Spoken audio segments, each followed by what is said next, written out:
Alright, my hair is still wet. I've had issues with my hair just not wanting to curl. So I got this stuff that's supposed to help with the hard water buildup on the hair. So I tried it for the first time today.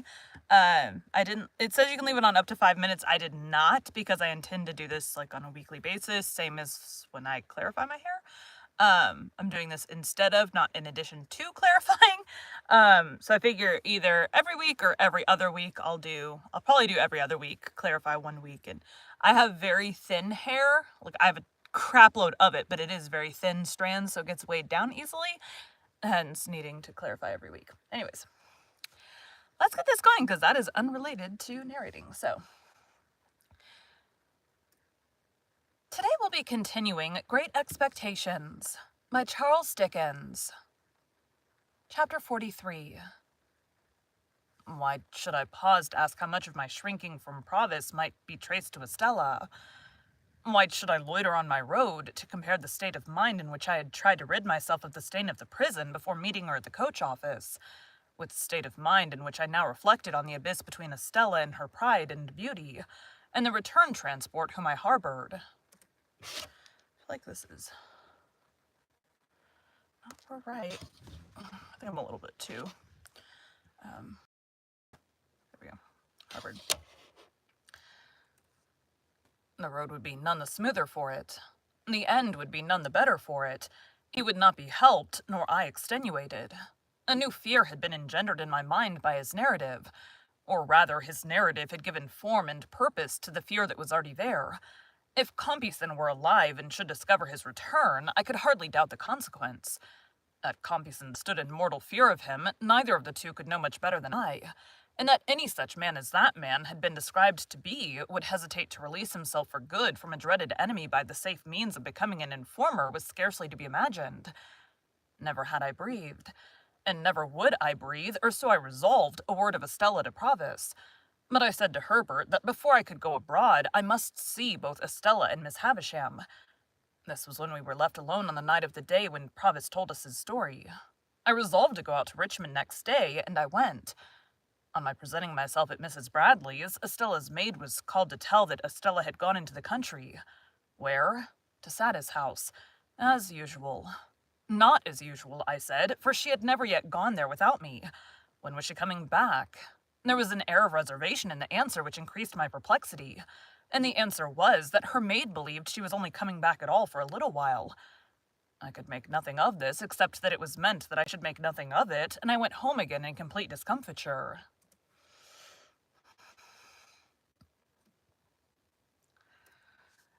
Another night consultation with Herbert after Provis was gone home. I always took him home and always looked well about me. Led us to the conclusion that nothing should be said about going abroad until I came back from Miss Havisham's. In the meantime, Herbert and I were to consider separately what it would be best to say, whether we should devise any pretense of being afraid that he was under suspicious observation, or whether I, who had never yet been abroad, should propose an expedition. We both knew that I had but to propose anything, and he would consent. We agreed that his remaining many days in his present hazard was not to be thought of. Next day, I had the meanness to feign that I was under a binding promise to go down to Joe, but I was capable of almost any meanness towards Joe or his name. Provis was to be strictly careful while I was gone, and Herbert was to take the charge of him that I had taken. I was to be absent only one night, and on my return, the gratification of his impatience for my starting as a gentleman on a greater scale was to be begun. It occurred to me then, and as I afterwards found to Herbert also, that he might be best got away across the water on that pretense as to make purchases or the like. Having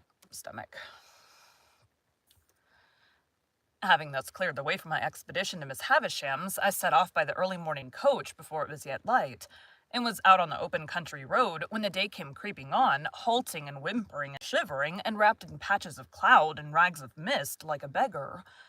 When we drove up to the Blue Boar after a drizzly ride, whom should I see come out under the gateway, toothpick in hand, to look at the coach but Bentley Drummle? As he pretended not to see me, I pretended not to see him. It was a very lame pretense on both sides, the lamer because we both went into the coffee room where he had just finished his breakfast, and where I ordered mine. It was poisonous to me to see him in the town, for I very well knew he had come there, pretending to read a smeary newspaper long out of date, which had nothing half so legible in its local news as the foreign matter of coffee, pickles, fish sauces, gravy, melted butter, and wine, with which it was sprinkled all over as if it had taken the measles in a highly irregular form. Stomach.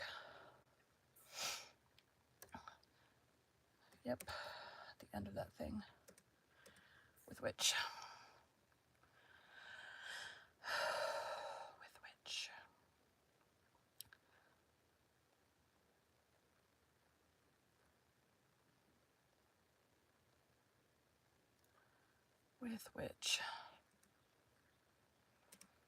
with which it was sprinkled all over.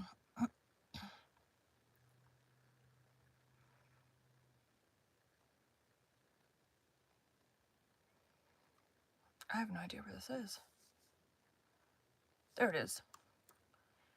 With which it was sprinkled all over, as if it had taken the measles in a highly irregular form.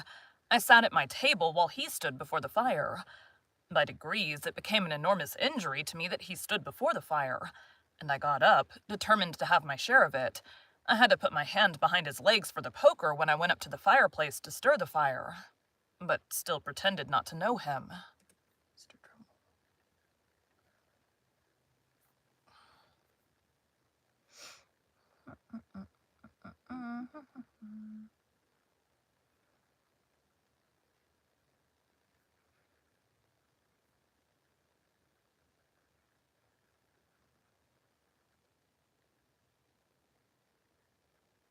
There he is. You was saying... Is this a cut? Said Mr. Drummle. Oh, said I, poker in hand. It's you, is it? How do you do? I was wondering who it was who kept the fire off. With that, I poked tremendously, and having done so, planted myself side by side with Mr. Drummle. My shoulders squared, and my back to the fire. You have just come down, said Mr. Drummle, edging me a little away with his shoulder. Yes, said I, edging him a little away with my shoulder. Beastly place, said Drummle. You're part of the country, I think. Yes, I assented. I am told it's very like your Shropshire. Not in the least like it, said Drummle. Here Mr. Drummle looked at his boots, and I looked at mine. And then Mr. Drummle looked at my boots, and I looked at his. Have you been here long? I asked, determined not to yield an inch of the fire. Long enough to be tired of it, returned Drummle, pretending to yawn, but equally determined. Do you stay here long? Can't say, answered Mr. Drummle. Do you? Can't say, said I. I felt here, through a tingling in my blood, that if Mr. Drummle's shoulder had claimed another hair's breadth of room, I should have jerked him into the window, equally that if my own shoulder had urged a similar claim, Mr. Drummle would have jerked me into the nearest box. He whistled a little. So did I. Large tract of marshes about here, I believe, said Drummle. Yes, what of that, said I. Mr. Drummle looked at me and then at my boots and then said, Oh, and laughed. Are you amused, Mr. Drummle? No, said he. Not particularly. I'm going out for a ride in the saddle. I mean to explore those marshes for amusement. Out-of-the-way villages there, they tell me. Curious little public houses and smithies and that. Waiter. Yes, sir. Is that horse of mine ready? Brought round to the door, sir. I say, look you here, sir. The lady won't ride today, the weather won't do. Very good, sir. And I don't dine because I'm going to dine at the lady's. Very good, sir. Then Drummle glanced at me with an insolent triumph on his great jowled face that cut me to the heart. Dull as he was, and so exasperated me that I felt inclined to take him in my arms, as the robber in the storybook is said to have taken the old lady, and seat him on the fire. One thing was manifest to both of us, and that was that until relief came, neither of us could relinquish the fire. There we stood, well squared up before it, shoulder to shoulder and foot to foot, with our hands behind us not budging an inch. The horse was visible outside in the drizzle at the door. My breakfast was put on the table. Drummle's was cleared away. The waiter invited me to begin. I nodded. We both stood our ground. "Have you been to the Grove since?" said Drummle. "No," said I. "I had quite enough of the Finches the last time—"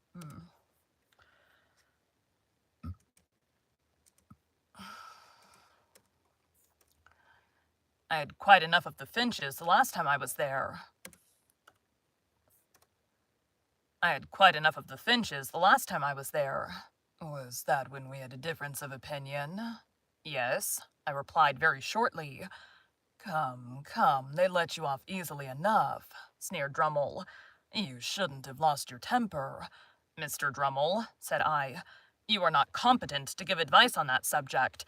When I lose my temper, not that I admit having done so on that occasion, I don't throw glasses." "I do," said Drummle. After glancing at him once or twice in an increased state of smoldering ferocity, I said, "Mr. Drummle, I did not seek this conversation, and I don't think it an agreeable one." "I'm sure it's not," said he superciliously over his shoulder. "I don't think anything about it. And therefore," I went on, "with your leave, I will suggest that we hold no kind of communication in future." "Quite my opinion," said Drummle, "and what I should have suggested myself, or done, more likely, without suggesting. But don't lose your temper. Haven't you lost enough without that?" "What do you mean, sir?" "Waiter," said Drummle by way of answering me. The waiter reappeared. "Look here, you sir. You quite understand that the young lady don't ride today, and that I dine at the young lady's." "Quite so, sir." When the waiter had felt my fast-cooling teapot with the palm of his hand, and had looked imploringly at me, and had gone out, Drummle, careful not to move the shoulder next me, took a cigar from his pocket and bit the end off, but showed no sign of stirring. Choking and boiling as I was, I felt that we could not go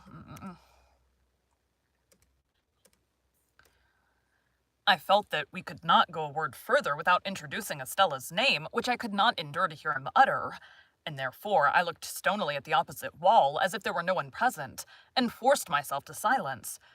How long we might have remained in this ridiculous position it is impossible to say, but for the incursion of 3 thriving farmers, laid on by the waiter, I think, who came into the coffee-room unbuttoning their greatcoats and rubbing their hands, and before whom, as they charged at the fire, we were obliged to give way.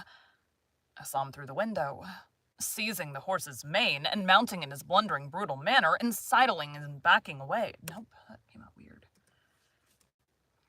Seizing its horse's mane and mounting in his blundering, brutal manner, and sidling and backing away.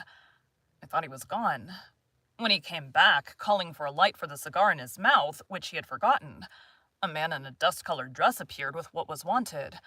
I could not have said from where, whether from the inn-yard or the street or where not, and as Drummle leaned down from the saddle and lighted his cigar and laughed, with a jerk of his head towards the coffee-room windows, the slouching shoulders and ragged hair of this man, whose back was towards me, reminded me of Orlick.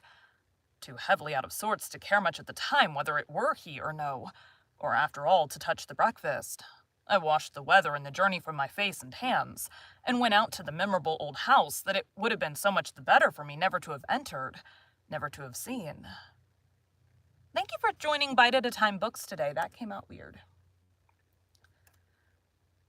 Thank you for joining Bite at a Time Books today, while we read a bite of one of your favorite classics. Again, my name is Bree Carlile, and I hope you come back tomorrow for the next bite of Great Expectations.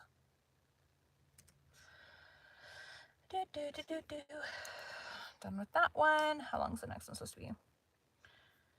18 minutes. If we did this all tomorrow, how long would we be in here? I'd really rather not do that. All right, I gotta get one more done. Thanks, guys.